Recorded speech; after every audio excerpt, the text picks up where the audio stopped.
suis en direct. C'est une première. Et je vais tenir un espace qui s'appelle ma boîte à questions. Nous sommes à la rentrée et c'est le moment où nous nous présentons avec mes étudiants, avec mes accompagnés. Donc, j'ai décidé de me soumettre pour une fois au même exercice. Alors, je regarde les questions en même temps. Qui suis-je? Alors, je me présente sur LinkedIn professionnellement comme physio, psycho, socio-économiste. Et donc, ça s'articule dans l'autre sens, puisque je suis d'abord économiste, ensuite sociologue, psychosociologue, ensuite, voilà, psycho, sociologue, et ensuite physio. Voilà. Alors, qui suis-je? Le mieux, c'est de répondre à date d'aujourd'hui.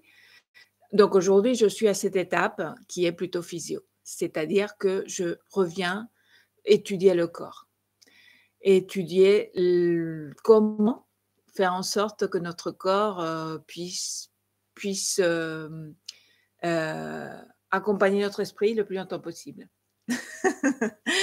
Parce que dans l'autre sens, c'est vrai que l'esprit nous impose beaucoup de blocages, mais ensuite, quand nous avons fait un travail sur nous-mêmes et nous avons à chaque fois fait des adaptations et fait des efforts pour correspondre à la société, à notre environnement, à notre entourage, à notre rapport au monde, c'est le corps qui peut nous faire défaut et ceci est bien méconnu ou entre les mains de personnes qui le traitent d'une certaine façon et pas d'une façon naturelle.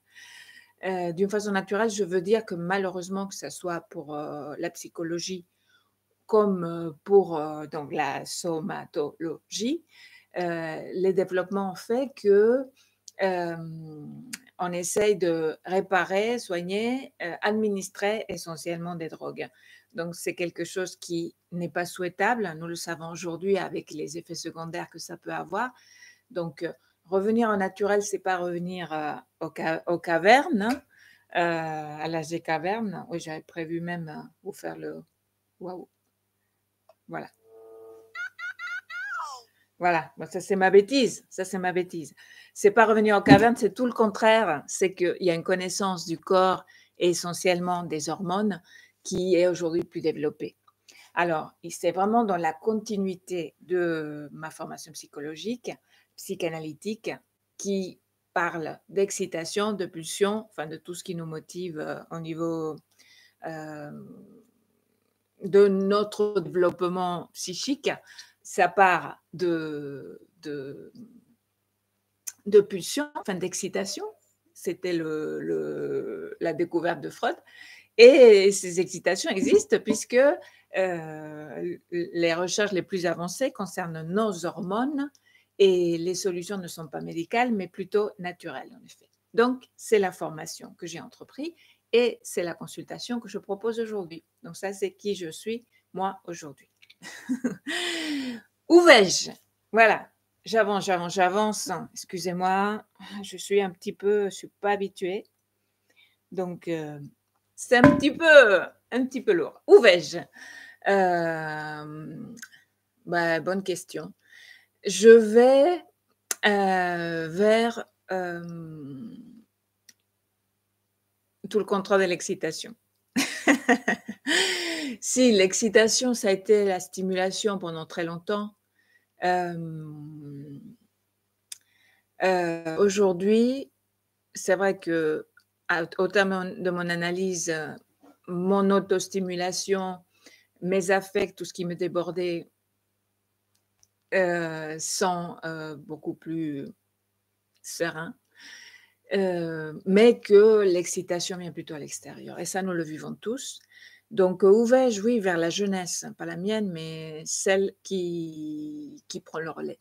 Donc, je fais de la formation de jeunes, j'interviens auprès de jeunes, je fais des analyses de notre société d'un point de vue pas critique ou catastrophiste ou misérabiliste ou éco-climato-sceptique ou d'attaque, mais tout simplement quelle est la jeunesse aujourd'hui, hein, quelle est la jeunesse de l'humanité.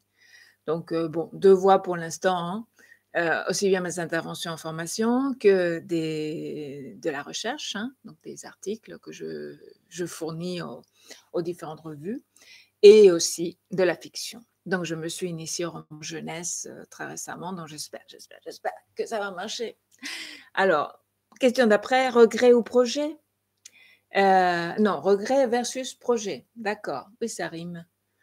Oui, c'est vrai que lorsque j'accompagne des personnes, souvent quand on cherche à accompagner une transition, à se projeter, on passe en revue les regrets. Alors les regrets, bah, je crois que ça fait partie de ma formation. C'est-à-dire que si je suis physio, psycho, socio-économiste, c'est parce que j'ai dû me résoudre à devenir économiste. Je voulais devenir médecin, je voulais faire médecine. Et bon, le contexte, familial, financier et cetera ne l'a pas permis. Non seulement pour une question, enfin souvent c'est une question de temps et d'argent, mais c'est aussi une question de disponibilité psychique surtout, et il fallait que je m'occupe de moi et j'organise ma vie. Donc je suis devenue plutôt économiste que médecin, et c'est vrai que ça devient un projet puisque, comme je vous l'ai dit, je suis dans des démarches aujourd'hui de santé naturelle. Voilà. Et dernière question, dédicace? Dédicace.